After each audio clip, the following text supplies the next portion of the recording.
Tuatahi ko te me tino taumahoro tō Waikare ki te whakakotahi a Tūhoe.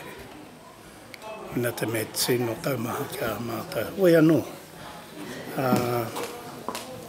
ko nā kaupapa anō, e kore o ai koe kia lona o te hana I te whare. Wera mea hoki kia nei te taki I te naere.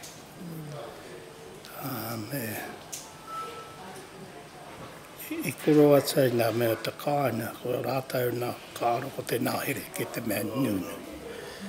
Te mea hoki kia rātau, kau e tātai e pāe, kau e kāias ki te pāke hei tāhira te rori o Waikaremoana. Ka pērā, ana ka naro hoki te wairu o te urewere o tō Waikare. Atu kāro atai mo nā mea o te kāina, a Tūhoe rote I te kāina, ka tū te whare ki te taho o te moana, kia nei koina ki te mea kei te hoki atu a Tūhoe. Ana, ka tū tō Matau tari, ka hoki nā whānau ki te moana. Koina ki te mea nui kia, hoi anō, te Matau ato o te kāina. Te nui nā o rātau kei te whai e iwi anō.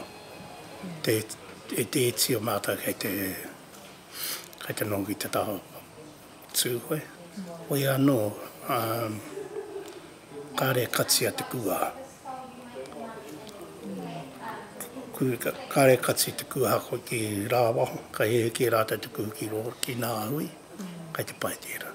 Oi anō ko tō Matau nā kaupapa, ka haere runei te huarahi ana I Tūhoe. Kāre e makare ki nā taha, kanoho te turi ki te kaupapa.